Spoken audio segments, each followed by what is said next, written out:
استغفار کے 10 فائدے جن کا قرآن اور حدیث میں ذکر ہے۔ نمبر 1، اللہ تعالیٰ کا فرمان ہے کہ استغفروا ربکم انہ کان غفارا۔ سب سے پہلا اور بڑا فائدہ تو یہ ہے کہ تم استغفار کرو، میں تمہارے گناہ معاف کر دوں گا۔ استغفر اللہ پڑھنا، اللہ سے معافی مانگنا، فرمایا کہ تم استغفار کرو تمہارے گناہ معاف ہو جائیں گے۔ اور گناہوں کو کیسے اللہ معاف کرتے ہیں اور کتنے گناہ، اللہ تعالیٰ کا فرمان حدیث قدسی ہے کہ یا ابن آدم لو بلغت ذنوبک عنان السماء، اے آدم کے بیٹے، اے انسان، اگر تیرے گناہ اتنے زیادہ ہو جائیں کہ ساری زمین بھر جائے اور پھر زمین کے اوپر جڑنا شروع ہو جائے اور آسمان تک پہنچ جائے، اتنے گناہ میرا خیال کسی کو ہو نہیں سکتے، لیکن پھر بھی اللہ تعالیٰ اپنی رحمت کی مثال، وضاحت، اپنی بخشش کیسے واضح کر رہے ہیں کہ ایک انسان، ایک بندے کے گناہ اتنے ہو جائیں کہ آسمان تک پہنچ جائیں، اور پھر کیا فرمایا کہ ثم استغفرتنی غفرت لک ولا ابالی، پھر بندہ صدق دل سے میرے حضور استغفار کرے، معافی مانگے تو میں اس کے سارے گناہ معاف کر دوں گا، ولا ابالی، اور مجھے کوئی پرواہ نہیں ہے۔ اللہ تعالیٰ کیا فرماتے ہیں کہ مجھے کوئی پرواہ نہیں ہے، میں تمہارے سارے گناہ معاف کر دوں۔ نمبر 2، دوسرا فائدہ استغفار کا، گناہ تو معاف ہوئے، یہ بہت بڑا فائدہ ہے اور اتنا بھی کافی تھا ہمارے لیے، لیکن یہ اللہ تعالیٰ کا کرم دیکھیں، فرمایا کہ من لزم الاستغفار جعل اللہ من کل ہم فرجا۔ جو بندہ استغفار کو لازم پکڑ لیتا ہے، لازم پکڑنے کا مطلب کیا ہے کہ کثرت سے استغفار کرتا ہے، اٹھتے بیٹھتے چلتے پھرتے جہاں وقت ملا استغفر اللہ استغفر اللہ استغفر اللہ۔ استغفار کے اور بھی کلمات ہیں اور بھی دعائیں ہیں، لیکن کم از کم سب سے چھوٹی دعا اور آسان استغفر اللہ ہے۔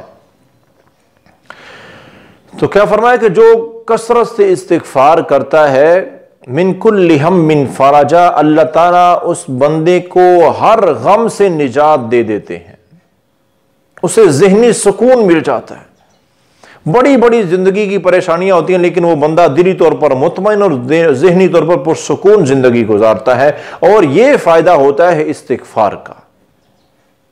من لزم الاستغفار جعل اللہ من کل ضیق مخرجا، مستدرک الحاکم کی روایت ہے۔ کیا فرمایا کہ جو بندہ کثرت سے استغفار کرتا ہے تو اللہ تعالیٰ کیا فرماتے ہیں کہ اللہ تعالیٰ کا اس پر ایسا کرم ہوتا ہے کہ اس کی ہر مشکل اللہ آسان کر دیتے۔ مطلب کیا ہوا کہ بھائیو، جس مشکل میں بھی پھنسے ہوئے ہونا، جہاں بھی پھنس چکے ہو، آسانی کی نیت سے اللہ سے استغفار کرنا شروع کرو، اللہ تمہیں اس مشکل سے ایسے نجات عطا فرمائیں گے کہ تمہارے تصور میں بھی نہیں ہوگا کہ ایسے بھی ہو سکتا ہے۔ اتنا زیادہ قرضہ کہ مرتے دم تک نہیں اتار سکتا تھا، لیکن کثرت سے استغفار کیا تو سارا قرضہ اتر گیا اور پتہ بھی نہیں چلا۔ اور ایسی بے شمار مثالیں، بے شمار، جس بھی مشکل میں ہو کثرت سے استغفار کریں تو اللہ تعالیٰ مشکلات کو آسانیوں میں تبدیل کر دیتے ہیں۔ اور نمبر 4، چوتھا فائدہ استغفار کا، چوتھا فائدہ کیا ہے؟ من استغفر للمؤمنین والمؤمنات، کہ جو بندہ استغفار کرتا ہے اپنے لیے تو کرتا ہی کرتا ہے، دوسرے مومن مردوں اور عورتوں کے لیے بھی اللہ سے معافی مانگتا ہے کہ یا اللہ جتنے تیرے مومن بندے بندیاں ہیں میں سب کے لیے استغفار کرتا ہوں، سب کے لیے معافی مانگتا ہوں، تو یہ بندہ اللہ کے اتنا قریب چلا جاتا ہے، اتنا قریب ہو جاتا ہے، کان من الذین یستجاب لہم۔ اللہ کے رسول صلی اللہ علیہ وسلم کیا فرماتے ہیں کہ یہ بندہ پھر اتنا اللہ کے قریب ہو جاتا ہے، جو بھی دعا مانگی اللہ اس کی ہر دعا قبول فرماتے ہیں۔ تو بھائیو، دعاؤں کو اگر قبول کروانا چاہتے ہیں تو استغفار کرو، اپنے لیے بھی اور دوسرے مومنوں مردوں اور عورتوں کے لیے بھی۔ یہ وہ بہت بڑا فائدہ ہے کہ ہماری دعائیں قبول ہونا شروع ہو جائیں گی اور پھر ہر دعا قبول ہوگی۔ نمبر 5، پانچواں بڑا فائدہ، ما کان اللہ معذبہم وہم یستغفرون۔ قرآن مجید میں اللہ تعالیٰ کا فرمان کیا ہے کہ جو لوگ استغفار کرتے ہیں ان پر میرا عذاب کبھی نازل نہیں ہوتا، اللہ کا عذاب ان پر نہیں آتا۔ پھر یہ تنگیاں، مصیبتیں، بیماریاں، یہ عذابات کی شکل میں جو چیزیں آ رہی ہیں، پھر یہ نہیں آتی۔ بندے محفوظ رہیں گے جب تک وہ استغفار کرتے رہیں گے۔ تو میرے بھائیو، زیادہ سے زیادہ استغفار۔ کتنا؟ 5واں فائدہ۔ اور چھٹا بڑا فائدہ کیا ہے؟ وَيَزِدْكُمْ قُوَّةً إِلَىٰ قُوَّتِكُمْ۔ قرآن مجید میں اللہ تعالیٰ کا فرمان ہے سورہ ہود میں کہ جو لوگ استغفار کرتے ہیں میں ان لوگوں کو جسمانی، روحانی، ہر لحاظ سے مضبوط تر بنا دیتا ہوں۔ جسم بھی مضبوط، روحانیت بھی مضبوط، ایمانی طور پر بھی مضبوط ہو جاتے ہیں۔ تو اس لیے اگر جسمانی قوت چاہتے ہیں، طاقت چاہتے ہیں، روحانی قوت چاہتے ہیں، تو کثرت سے استغفار کریں۔ یہی وہ عمل ہے جو خود اللہ تعالیٰ قرآن مجید میں بیان فرمانے کہ قوت استغفار سے ملے گی تمہیں۔ نمبر 7، 7واں بڑا فائدہ، یرسل السماء علیکم مدرارا۔ سورہ نوح 29واں پارہ قرآن مجید میں اللہ تعالیٰ کیا فرماتے ہیں کہ جو لوگ کثرت سے استغفار کرتے ہیں پھر ان لوگوں پر آسمان سے ہمیشہ رحمت کی بارش آتی ہے۔ زحمت، عذاب، وبائیں، بیماریاں، مصیبتیں آسمان سے نہیں نازل ہوتی۔ آسمان سے جب بھی برسے گی رحمت برسے گی، آسمان سے کبھی ان لوگوں پر عذاب نہیں آئے گا، کبھی بیماریاں، وبائیں نہیں آئیں گی۔ یہ آتی ہی ان لوگوں پر ہیں جو استغفار کرنا چھوڑ دیتے ہیں۔ تو کثرت سے استغفار کریں، اللہ تعالیٰ کی طرف سے ہمیشہ آسمان سے رحمت نازل ہوا کریں گی۔ نمبر 8، 8واں بڑا فائدہ، وَيُمْدِدُكُمْ بِأَمْوَالٍ۔ کاروبار میں ترقی چاہتے ہو، مال میں برکت چاہتے ہو، مال کی فراوانی چاہتے ہو، تو اللہ تعالیٰ کا فرمان ہے استغفروا ربکم، کثرت سے استغفار کرو، اللہ تمہاری مالی مدد فرمائیں گے، تمہاری معیشت مضبوط ہو جائے گی۔ معاشی حالات میں بہتری چاہتے ہیں، کاروبار میں ترقی چاہتے ہیں، کاروبار کی بندشوں کو توڑنا چاہتے ہیں، تو میرے بھائیو کثرت سے استغفار کرو۔ کہیں اور جانے کی، کہیں تویز، گنڈے پھونکے دم کچھ کرانے کی ضرورت نہیں ہے۔ اللہ کا بتایا ہوا نسخہ آزماؤ۔ جب اللہ فرما رہے ہیں کہ میں کہتا ہوں مالی مدد کروں گا،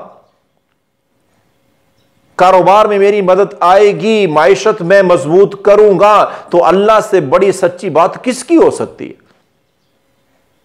تو اللہ کے بتائے ہوئے اس اصول کو اپناؤ بھائیو، تمام کاروباری بندشوں سے نجات مل جائے گی، تمام خسارے نقصانات پورے ہو جائیں گے۔ کیا؟ استغفروا ربکم، کثرت سے استغفار کرو۔ اور نبی کریم صلی اللہ علیہ وسلم کا فرمان کیا؟ وَرَزَقَهُ مِنْ حَيْثُ لَا يَحْتَسِبُ۔ جب بندہ کثرت سے استغفار کرتا ہے نا، کثرت سے استغفار کرتا ہے تو اللہ تعالیٰ ایسی جگہ سے رزق عطا فرماتے ہیں کہ سوچا بھی نہیں ہوتا۔ ایسی جگہ سے اتنا بڑا نفع آ جائے گا، یہ تو کبھی تصور ہی نہیں کیا تھا۔ یہ ساری کی ساری برکت ہوتی ہے استغفار کی۔ نمبر 8، نمبر 9، 9ویں نمبر پہ فرمایا کہ وَيُمْدِدُكُمْ بِأَمْوَالٍ وَبَنِينَ۔ اگر اولاد کی کمی ہے، اولاد چاہتے ہو، وَبَنِينَ، بیٹے چاہتے ہو، نورینہ اولاد چاہتے ہو، تو کیا فرمایا؟ استغفار کثرت سے کرو، میں تمہیں اولاد عطا فرماؤں گا۔ اور بھائی جب اللہ تعالیٰ خود فرماتے ہیں، اللہ تعالیٰ خود کہہ رہے ہیں کہ استغفار ہے اولاد لینے کا طریقہ، استغفار کرنے سے اولاد کی کمی میں پوری کروں گا، بھئی اولاد دینے والی کون سی ذات ہے؟ اللہ کی ذات ہے۔ اور اللہ تعالیٰ خود اللہ تعالیٰ بیان فرماتے ہیں کہ اولاد لینا چاہتے ہو تو کثرت سے استغفار کرو۔ اب استغفار تو کرتے نہیں ہیں، تویز داغے پہ چلے جاتے ہیں، پتہ نہیں کہاں کہاں جا کے ایمان کا بیڑا غرق کر بیٹھتے ہیں، لیکن استغفار نہیں، جو اللہ نے بتایا ہو اس پہ یقین نہیں۔ تو اللہ تعالیٰ کیا فرما رہے ہیں؟ کثرت سے استغفار کرو، تمہیں نورینہ اولاد بیٹوں سے نوازوں گا میں۔ قرآن مجید 29واں پارہ سورہ نوح میں اللہ تعالیٰ کا فرمان۔ 10واں اور آخری اور سب سے بڑا فائدہ استغفار کرنے کا، نبی کائنات صلی اللہ علیہ وسلم کیا فرماتی ہیں؟ طوبی لمن وجد فی صحیفتہ استغفارا کثیرا۔ فرمایا کہ روز محشر جب قیامت کو اعمال کا حساب ہوگا اور جس بندے کے نامہ اعمال میں زیادہ استغفار ہوا، طوبی، اس بندے کے لیے خوشخبری ہے جنت کی، وہ بندہ کامیاب ہو گیا، جنتی ہے وہ انسان جس کے نامہ اعمال میں کثرت سے استغفار لکھا ہوا مل گیا۔ تو بھائیو کثرت سے استغفار کریں گے تو لکھا جائے گا نا۔ اس لیے اگر چاہتے ہیں کہ جنت ملے تو پھر کثرت سے استغفار کریں۔ یہ تمام فائدے، گناہوں کی معافی چاہتے ہیں تو استغفار کرو، غم سے نجات چاہتے ہیں تو استغفار کرو، مشکلات سے نکلنا چاہتے ہیں تو استغفار کرو، دعاؤں کی قبولیت چاہتے ہیں تو استغفار کرو، عذابات اور مصیبتوں سے محفوظ رہنا چاہتے ہیں تو استغفار کرو، جسمانی اور روحانی طور پر مضبوط اور طاقتور بننا چاہتے ہیں تو استغفار کرو، اللہ تعالیٰ کی طرف سے آسمان سے رحمتوں کا نزول چاہتے ہیں خود پر تو استغفار کرو، کاروبار میں ترقی اور مال میں برکت چاہتے ہیں تو اللہ تعالیٰ کا فرمان ہے استغفار کرو، نورینہ اولاد چاہتے ہیں تو استغفار کرو، جنت کا داخلہ چاہتے ہیں تو استغفار کرو۔ میرے بھائیو، اللہ کے رسول صلی اللہ علیہ وسلم خود فرماتے ہیں اتنے زیادہ فائدے ہیں تو آپ نے فرمایا روزانہ کم از کم 100 بار میں اللہ سے استغفار کرتا ہوں، کم از کم، اور آپ تو اس سے کہیں زیادہ استغفار کرتے تھے۔